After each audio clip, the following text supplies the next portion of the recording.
أحد الله الصمد لم يلد ولم يولد ولم يكن له كفوا أحد. Al-ayat Subhanallah Ta'ala. Jamaah salat subuh yang dirahmati Allah Subhanahu wa Ta'ala.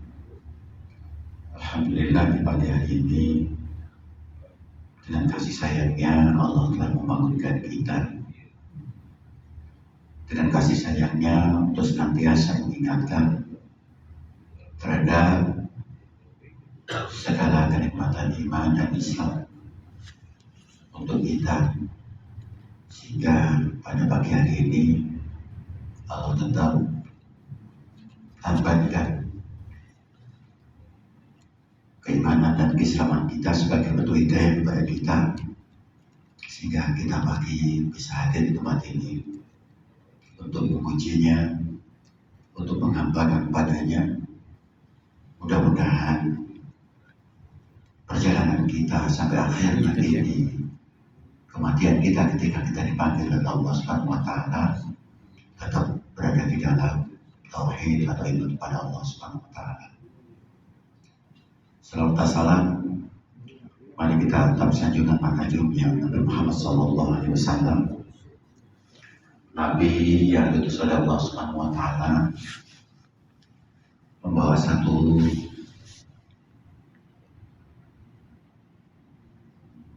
ajakan kepada kita, yaitu anibudullah wa tajtanibut-taghut, mengajak manusia yang menyembah kepada Allah dan meninggalkan sembahan-sembahan selain daripada Allah Subhanahu wa Ta'ala. Alhamdulillah, kabar ini telah sampai kepada kita melalui para ustaz, melalui ayat-ayatnya yang dibacakannya. Mudah-mudahan menambah iman kita kepada Allah Subhanahu wa Ta'ala.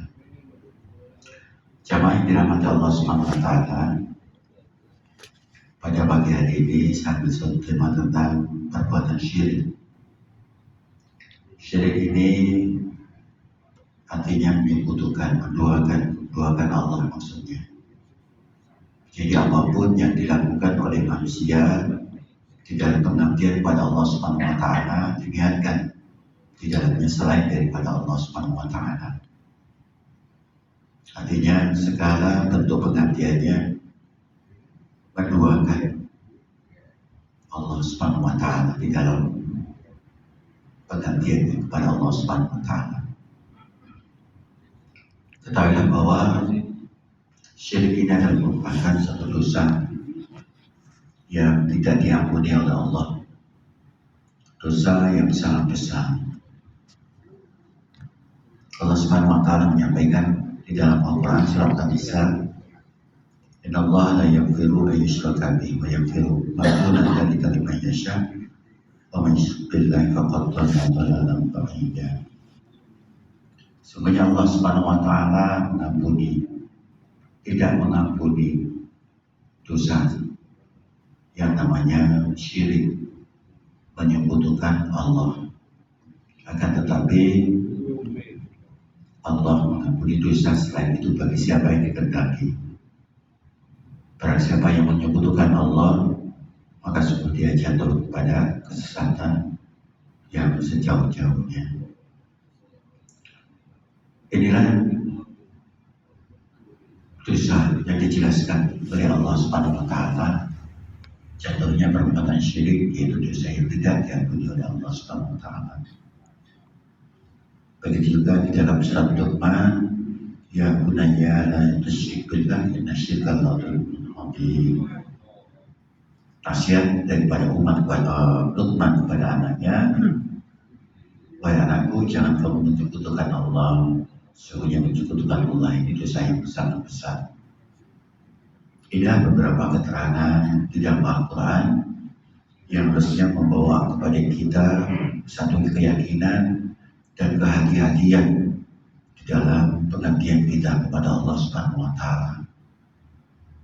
Jemaah salat subuh yang dirahmati Allah Subhanahu wa Ta'ala, ada beberapa bahaya besar yang ditimbulkan, bahaya besar yang menjadi ancaman bagi manusia.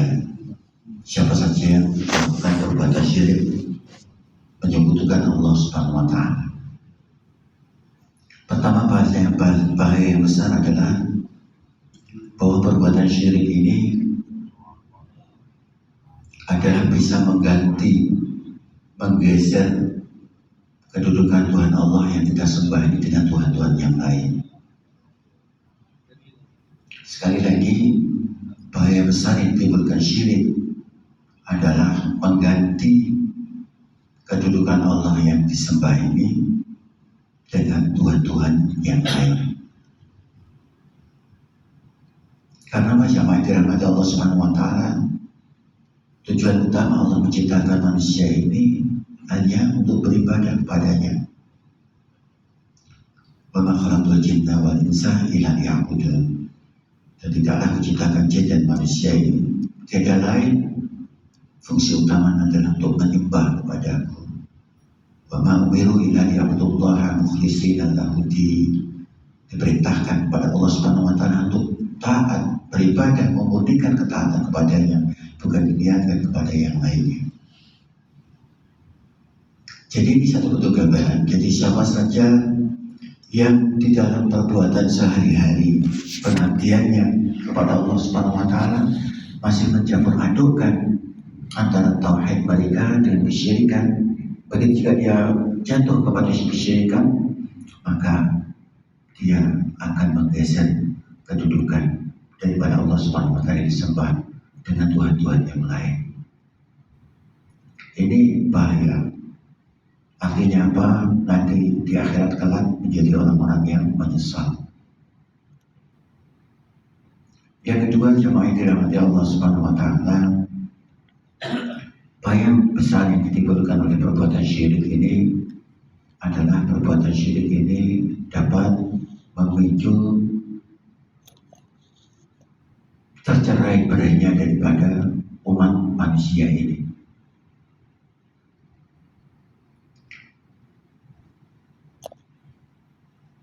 Di dalam surat Ar-Rum, Allah menyampaikan kepada kita, janganlah kamu seperti orang-orang yang menyekutukan Allah. Tandanya minalladina farraqu dinahum kudu kanu fi minalladina farraqu dinahum wa kanu syi'an kullu hizbin bima ladayhim farihun. Yaitu tandanya adalah mereka yang memecah belah golongan mereka dengan beberapa pecahan. Dan tiap-tiap pecahan ini, kata Allah Subhanahu wa Ta'ala, bangga terhadap apa yang ada pada golongannya. Jiwa asofia, jiwa kelompok ini yang dirahimahullah bisa memicu atau mewujudkan yang namanya menyekutukan Allah. Kesombongan ini pada dasarnya juga bisa mengarahkan kepada kita untuk syirik kepada Allah Subhanahu wa Ta'ala. Di dalam sebuah diskusi disebutkan bahwa kesombongan adalah pakaianku, kata Allah. Siapa saja yang bisa mengambil dariku, maka aku akan mengazabnya. Salah satu pilihan diskusi seperti itu. Jadi jamaah dirahmati Allah Subhanahu wa Ta'ala, doktrin daripada kelompok golongan ini bisa memicu, bisa menjadikan seseorang ini menjadi berbuat syirik kepada Allah Subhanahu wa Ta'ala. Jamaah dirahmati Allah Subhanahu wa Ta'ala, banyak sekali golongan-golongan, kelompok-kelompok di kaum muslimin itu. Ya, sebenarnya dengan banyaknya kelompok ini, jamaah dirahmati Allah Subhanahu wa Ta'ala tetap berada di dalam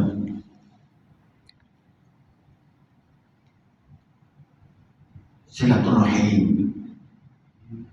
Artinya menguatkan antara satu dengan yang lainnya, tidak saling menjatuhkan, bahkan tidak saling menjelekkan. Karena kita telah berikhtiar untuk menyempurnakan keimanan, keislaman kita di mana saja kita berada. ada teman-teman itu di Muhammadiyah atau di NU atau di tempat-tempat yang lain, semuanya berikhtiar untuk menyempurnakan keimanan dan keislamannya. Tapi jangan sampai lantas perpecahan daripada umat ini terjadi, sehingga akan menimbulkan kemudaratan dan pada akhirnya makanya adalah syirik kepada Allah Subhanahu wa taala. Ini yang kedua, jemaah dirahmati Allah Subhanahu wa taala, bahaya ditimbulkan syirik di dalam kehidupan daripada manusia. Selanjutnya, jemaah dirahmati Allah Subhanahu wa taala, bahaya ditimbulkan syirik ini adalah setiap amal yang kita lakukan ini akan sia-sia. Allah menyampaikan kepada kita di dalam Al-Quran yang artinya barang siapa yang syirik kepada Allah Subhanahu wa taala la yahbatunna amalu wa la takunanna minal khasirin. Jika kamu berada di dalam kesyirikan kepada Allah Subhanahu wa taala, maka kamu termasuk orang-orang yang nantinya lehbaton amalu, artinya terhapus amal-amalmu dan kamu menjadi orang-orang yang rugi di akhirat kelak. Ini salah satu ayat yang digambarkan di dalam Al-Quran, bahwa amal apa saja yang kita lakukan tapi kita masih berada di dalam kesyirikan kepada Allah Subhanahu wa taala, maka lehbaton amalu, maka ibadah yang dilakukan ini sia-sia, terhapus, dan menjadikan kita nantinya menjadi orang-orang yang rugi di akhirat kelak. Jadi bertahun-tahun kita membangun kebaikan, bertahun-tahun kita mengabdi kepada Allah, tapi masih berada di dalam kesyirikan kepada Allah Subhanahu wa taala, maka akan menghapus daripada segala bentuk amal yang kita lakukan. Haji yang kita lakukan berkali-kali, puasa yang kita lakukan berkali-kali, salat yang kita bangun bertahun-tahun lamanya, tetapi kalau kehidupan kita masih berada di dalam kesyirikan kepada Allah Subhanahu wa taala, maka la yahbatunna amalu, maka akan sia-sia ibadah kita, terhapus. Selanjutnya, bahaya yang ditimbulkan oleh syirik ini adalah bahwa perbuatan syirik ini nantinya pelakunya tidak akan mendapatkan syafaat di yaumil qiyamah. Rasulullah menyampaikan kepada kita, inna syafa'ati lima la yusyrik billahi syai'an, bahwa sesungguhnya syafaatku ini tidak diberikan bagi mereka, bagi umatku yang tidak melakukan syirik kepadaku, kepada Allah Subhanahu wa taala. Inilah jamaah dirahmati Allah Subhanahu wa taala, beberapa hal yang berkenaan dengan perkara-perkara syirik ini. Maka dari itu di dalam kehidupan kita harus mengarahkan, memperbaiki daripada keimanan kita, sebagaimana apa yang disampaikan oleh Rasul, jadidu imanakum kila wa kaifa jadidu imanana ya Rasulullah, perbaiki iman kalian. Lalu bagaimana cara kami perbaiki, memperbarui iman kami? Maka Rasulullah menyampaikan, aksiru min qouli la ilaha illallah, perbanyak kalian ucapan kalimat la ilaha illallah. Artinya apa? Kalimat tersebut akan menuntun kepada kita. Setelah kita ucapkan, kita rasapi, kita fahami, maka menuntun kepada kita tentang tauhid, untuk mentauhidkan daripada Allah Subhanahu wa taala. Artinya apa? Sebagaimana di dalam surat Muhammad, fa'lam annahu la ilaha illallah. Ilmuilah, ketahuilah, artinya ada isyarat untuk mengilmui bahwa sungguhnya tidak ada Tuhan yang patut disembah kecuali Allah. Artinya kita disuruh mempelajari, mengilmui apa maksud makna yang terdalam dari kalimat tersebut. Maka dari itu jamaah dirahmati Allah Subhanahu wa taala, jangan merasa cukup dalam perjalanan kita untuk mengabdi kepada Allah, terutama tentang bagaimana menyempurnakan berusaha dengan segala macam yang kita lakukan dengan bertauhid kepada Allah Subhanahu wa taala di dalam kehidupan kita. Bukan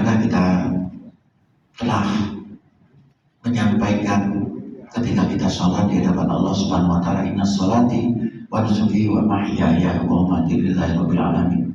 Sungguhnya sholatku, ibadahku dan seluruh sifat terjangku adalah untuk Allah Subhanahu wa Ta'ala. Artinya segala aktivitas kita nuansanya adalah tauhid kepada Allah. Ketika kita makan bismillah, kita berada memposisikan telah bertauhid kepada Allah. Selesai alhamdulillah, kita bertauhid kepada Allah. Semua tindakan kita yang kita lakukan untuk kita sehari-hari, nuansanya jika diawali dengan bismillah dan di akhir alhamdulillah adalah merupakan satu hal yang bisa mengantarkan kita bertauhid kepada Allah. Kalimat yang sepele adalah kalimat yang senantiasa membangun ketauhidan kita kepada Allah Subhanahu wa Ta'ala. Jadi jangan disepelekan kalimat-kalimat itu. Resapi dengan benar, pahami dengan baik, insya Allah akan bisa mengokohkan keyakinan kita kepada Allah Subhanahu wa Ta'ala. Jemaah yang dirahmati Allah Subhanahu wa Ta'ala, inilah beberapa hal dari keterangan perkara-perkara syirik secara global ini. Maka dari itu, mari kita bersama-sama tetap memposisikan diri kita untuk menjadi orang-orang yang tetap bertauhid kepada Allah. Insya Allah, jika perjalanan kita tauhid ini baik, maka ketika kita meninggal, maka kita akan diposisikan oleh Allah Subhanahu wa Ta'ala menjadi orang-orang yang bertauhid kepada Allah Subhanahu wa Ta'ala. Dan ini sebagaimana disampaikan oleh Rasulullah, barang siapa di akhir hayatnya berada di dalam la ilaha illallah, maka dia halal jannah, maka dia akan masuk surga. Jadi awal kita, fitrah kita tetap bertauhid kepada Allah. Di dalam perjalanan kehidupan kita tetap berusaha untuk mempertahankan, merawat daripada kondisi bagian tetap fitrah, artinya tetap berla ilaha illallah, dan ketika kita dipanggil oleh Allah Subhanahu wa Ta'ala tetap berada di dalam bertauhid la ilaha illallah. Dan ini salah satu bentuk upaya kita bagaimana supaya nanti kehidupan kita, akhir hayat kita tetap bertauhid kepada Allah. Dan ini satu hal yang kita inginkan, kita upayakan, dan mudah-mudahan dijauhkan dari segala macam bentuk penyekutukan daripada Allah Subhanahu wa Ta'ala. Itu saja yang mungkin bisa kami sampaikan di pagi hari ini. Mudah-mudahan Allah Subhanahu wa Ta'ala memberikan kesehatan kepada kita, dan dengan sehat ini menuntut kepada kita untuk bertauhid kepada Allah. Mudah-mudahan Allah memberikan kesempatan kepada kita. Kesempatan ini juga akan menuntut kepada kita untuk bertauhid kepada Allah. Dan mudah-mudahan segala gerak-gerik daripada kehidupan kita bisa mengantarkan kita untuk bertauhid kepada Allah Subhanahu wa Ta'ala. Kurang lebih mohon maaf, bila taufik wal hidayah. Assalamualaikum warahmatullahi wabarakatuh.